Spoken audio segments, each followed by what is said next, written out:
দেখবেন আমাদের সবার তো সোশ্যাল মিডিয়া আছে হাতে, যার যা ইচ্ছা লিখে দেওয়া যায়। আমরা প্রায় শুনি যে আপনি কি করছেন, শহীদের রক্তের উপর দিয়ে বসছেন, এত কিছু করছেন, আমরা আপনারা বসেছি, আপনি কি করেছেন? তা আমি একটা ঠিক বুঝতে পারি না আনসারটা কি। আমি তো ফুটবল প্লেয়ার না বা মঞ্চ নাটকের অভিনেতা না যে আমি যেটা করবো এটা আপনি দেখতে পারবেন। আমার তো দেখতে হবে আমরা কি করছি এটা কাজের মধ্য দিয়ে। আজকে আপনাদেরকে লিগাল এইডের কথা বললাম, এর বাইরে আমরা অনেক কাজ করেছি যেটা কোনোদিন বাংলাদেশের ইতিহাস হয় না। আমরা সিভিল আদালত ক্রিমিনাল আদালতকে পৃথক করেছি যাতে সিভিল আদালতের নিষ্পত্তি বাড়ে, যাতে মামলার নিষ্পত্তি দ্রুতগামী হয়। কোনোদিন এটা বাংলাদেশে আগে করা হয়নি। আমরা বিচারিক পদ সৃজনের যে ক্ষমতা সেটা আগে পলিটিক্যাল মন্ত্রীদের হাতে ছিল, এটা আমরা চিফ জাস্টিস অফিসের কাছে নিয়ে গেছি। সেই ফাইল নিজের হাতে গিয়ে চিফ অ্যাডভাইজারের কাছে সাইন করে এসেছি, পিওনের মতো করে গিয়ে ওনার হাত থেকে সাইন করে নিয়ে এসেছি। সেই রকম পদ প্রায় 100-200 বিচারকের পদ একদিনে সৃষ্টি হয়েছে। আমরা সিআরপিসি এবং সিপিসিতে যেই অ্যামেন্ডমেন্ট করেছি কোনোদিন বাংলাদেশে এটা হয় নাই আগে, এত থরো অ্যামেন্ডমেন্ট। আমরা এমন একটা ডিজিটাল সিকিউরিটি অ্যাক্ট করেছি যেটা বাংলাদেশের সমালোচনা হয় নাই। এটা অবিশ্বাস্য ঘটনা, আপনি ডিজিটাল সাইবার সিকিউরিটি অ্যাক্ট করেছেন, সমালোচনা হয় নাই। নারী ও শিশু নির্যাতন দমন আদালতের আমরা অ্যামেন্ডমেন্ট করেছি, সমালোচনা হয় নাই। আমার যেটা কাজ সেটাই করবো, ঠিক না? আমি আইন মন্ত্রণালয়ের দায়িত্ব নেওয়ার পর বেশ কিছুদিন পরে আমি লিগাল এইড অফিসে গিয়েছি। যাওয়ার পর কথা বলতে বলতে ওখানে দুইটা জিনিস আমাকে খুব চমকে দিল শোনার পরে। এক নম্বর হচ্ছে লিগাল এইডের মাধ্যমে যে বিরোধ নিষ্পত্তি হয় সেটা প্রচলিত আদালতের বিরোধ নিষ্পত্তির চেয়ে 1/10 কম সময় হয়। প্রচলিত আদালতে যদি আপনার 5 বছর লাগে, লিগাল এইড অফিসে মামলাটা নিষ্পত্তি করতে, বিরোধটা নিষ্পত্তি করতে 3 থেকে 6 মাস লাগে। এত পার্থক্য। আবার আমি আরেকটা জিনিস শুনে খুব অবাক হলাম, লিগাল এইড অফিসে যে নিষ্পত্তিগুলো হয় সেখানে 90% মানুষ স্যাটিসফাইড থাকে, খুশি থাকে। অর্থাৎ লিগাল এইডের মাধ্যমে যে সলিউশনটা পায়, পাওয়ার পর তারা কোর্টে যায় না। 100 জনের মধ্যে 90 জনই আর কোর্টে যায় না। অথচ প্রচলিত আদালতে যখন মামলা হয় আপনি দেখবেন বিচারিক আদালতে রায় হওয়ার পরও কেউ উচ্চতর আদালতে যায় আপিল করার জন্য, যায় না। এবং কাজে দেখলাম যে লিগাল এইডের মাধ্যমে সন্তুষ্ট লোকের সংখ্যাও বিচারিক প্রক্রিয়ার মাধ্যমে সন্তুষ্ট লোকের চেয়ে অনেক বেশি। এটা এমন একটা বিরোধ নিষ্পত্তি ব্যবস্থা যেখানে অনেক কম সময় লাগে, অনেক কম টাকা লাগে, অনেক কম ভোগান্তি হয়, অনেক বেশি মানুষ সন্তুষ্ট থাকে। এবং আমি একটু আশ্চর্য হয়েছি, এরকম একটা রিসোর্সফুল জায়গাতে কোনোদিন কখনো আমরা রাষ্ট্র সেরকমভাবে মনোযোগ দেই নাই। এটা একটা আনএক্সপ্লোরড টেরিটরি, এখানে প্রচুর প্রচুর কাজ করার আছে। আমরা হাজার হাজার কোটি টাকা, শত শত কোটি টাকা বিভিন্ন আপনার প্রচলিত আদালতের উন্নয়নের প্রজেক্টে ব্যয় করি, অথচ এর চেয়ে অনেক কম টাকা দিয়ে অনেক অনেক বেশি মানুষের উপকার, মানুষের জন্য বিচার প্রাপ্তির নিশ্চয়তা তৈরি করা যায় লিগাল এইডের মাধ্যমে। সেই চিন্তা থেকে শুরু করেছিলাম।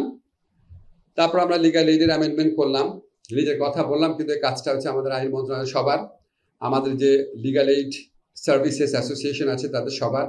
আমরা দিনের পর দিন আমরা কনসালটেশন করেছি, দিনের পর দিন, যে কি করা যায়।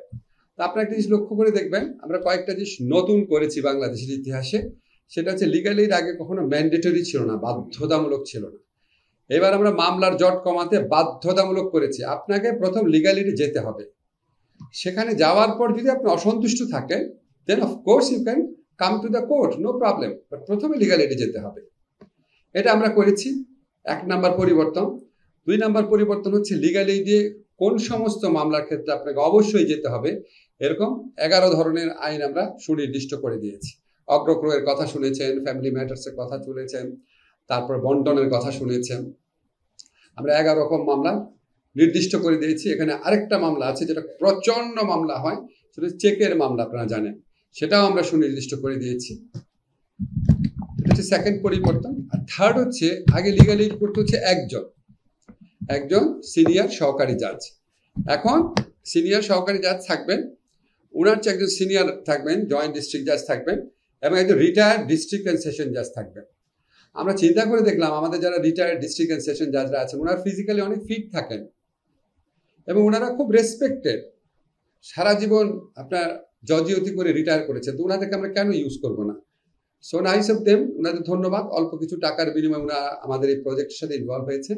এখানে যদি সিলেটের যিনি আছেন একটু আপনাকে দেখতে পারি যেখানে, আচ্ছা থ্যাংক ইউ, অনেক ধন্যবাদ। কি নাম আপনার? আপনি কি সিলেটেরই মানুষ?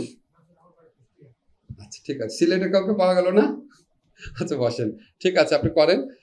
তো আমাদের এটা ইচ্ছা আছে, বিশ্বাস আছে, এটা যদি আমরা করতে পারি ঠিক মতো, মামলার জট বাংলাদেশে কমে যাবে, মানুষের হয়রানি কমবে, মানুষের বিশেষ করে দরিদ্র অসহায় মানুষের জন্য এটা একটা অপূর্ব অভাবিত একটা সুযোগ সৃষ্টি করেছে ন্যায় বিচার পাওয়ার ক্ষেত্রে। আমরা যখন আপনার এমনি দেখবেন আমাদের সবার তো সোশ্যাল মিডিয়া আছে হাতে, যার যা ইচ্ছা লিখে দেওয়া যায়।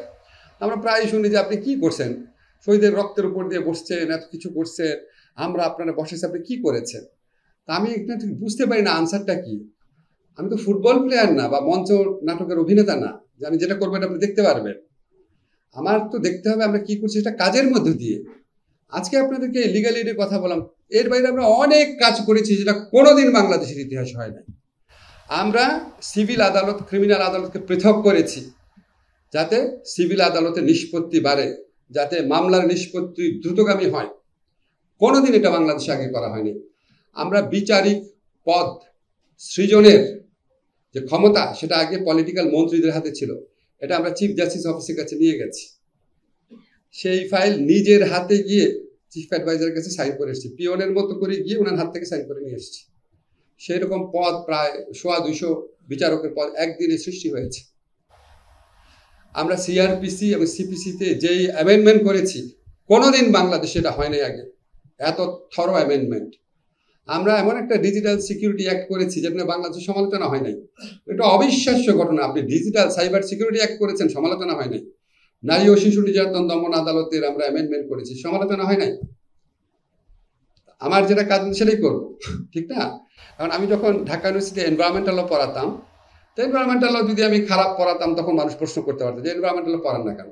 তো অন্য একজন লেবার ল পড়াচ্ছে, সে ফাঁকি দিচ্ছে নাকি বা সে করছে নাকি, তো আমার দেখার বিষয় না। আমার মিনিস্ট্রি কি কাজ করছে এটা অল্প কিছু আপনাদের বর্ণনা দিলাম, আরো অনেক অনেক কাজ করছে। এবং এটা কিন্তু আমি করি না, আমার মন্ত্রণালয়ের প্রত্যেকটা অফিসার সারা বাংলাদেশ থেকে খুঁজে সবচেয়ে অনেস্ট, সবচেয়ে যোগ্য অফিসারদেরকে নিয়ে এসেছি। ওদের অনেকে আমার ছাত্র ছিল, I know their track record. তারা দিনে রাতে কাজ করছে। আমাদের খুব বেশি সময় নাই, কিন্তু আপনাদেরকে আমরা খুব দৃঢ়তার সাথে একটা কথা বলতে পারি, আমরা যে পরিবর্তনগুলো করে দিয়েছি, যেই রিফর্ম করেছি, এই রিফর্মটা যদি পরবর্তীকালের পলিটিক্যাল গভর্নমেন্ট সাস্টেইন করে, অবশ্যই বাংলাদেশে অ্যাক্সেস টু জাস্টিস প্রচণ্ড পরিমাণ বৃদ্ধি পাবে। দরিদ্র অসহায় মানুষের আইনগত প্রতিকার পাওয়ার সুযোগ অনেক অনেক বেশি অবারিত হবে। বিনা খরচে বা খুবই স্বল্প খরচে দ্রুততম সময়ে আইনগত প্রতিকার পাবে তারা। এবং বাংলাদেশে সবচেয়ে বড় যে প্রবলেমটা, এই দেশের সবচেয়ে বড় যদি 5টা প্রবলেম বলেন, তার মধ্যে একটা হচ্ছে access to justice or administration of justice. সেই 5টা প্রবলেমের যে একটা প্রবলেম আছে সেটা আমরা বহুলাংশে আমরা যে সংস্কারগুলো করে দেখলাম, আইনি সংস্কার এবং ইনস্টিটিউশনাল সংস্কার, এটা যদি পলিটিক্যাল গভর্নমেন্টগুলো অব্যাহত রাখে, এই যে সবচেয়ে বড় 5টা সংকটের আছে, তার মধ্যে একটা সংকট ন্যায় বিচার প্রতিষ্ঠা, সেই সমস্যা বহুলাংশে সমাধান হবে। আমি আমার বক্তব্য শেষ করছি। আপনারা যারা সিলেটের মানুষ আছেন, আপনাদের কাছে আমার একটা আকুল অনুরোধ, লিগ্যালিটি কথাটা না মানুষকে জানাতে হবে। যত ভালো জিনিসই হোক, মানুষ যদি না জানে তাহলে তো মানুষ এটার উপকার নিতে আসবে না। আপনারা সবাই এখানে গণ্যমান্য মানুষ আছেন, আপনাদের কাছে আমার অনুরোধ, যত জায়গায় পারেন, যত মানুষকে পারেন এই জিনিসটা জানাবেন। আমাদের যে আপনার ডকুমেন্টারিটা হয়েছে, ভালো ডকুমেন্টারি হয়েছে না লিগ্যালিটি সম্পর্কে, আপনারা আপনাদের ফেসবুক পেজ আছে, আপনাদের ওয়েব পেজ আছে, সেটা শেয়ার করবেন। আমাদের এখানে যারা জুডিশিয়ারিতে আছেন, তোমাদের কিছু রিকোয়েস্ট করলাম, তোমরা এটা আরো বেশি শেয়ার করো, মানুষকে জানতে দিতে হবে। ইনশাল্লাহ আমরা সবাই মিলে একটা মহৎ উদ্যোগ শুরু করেছি, আল্লাহ আমাদের সহায় হোক, ইনশাল্লাহ আমরা ভালো করতে পারবো।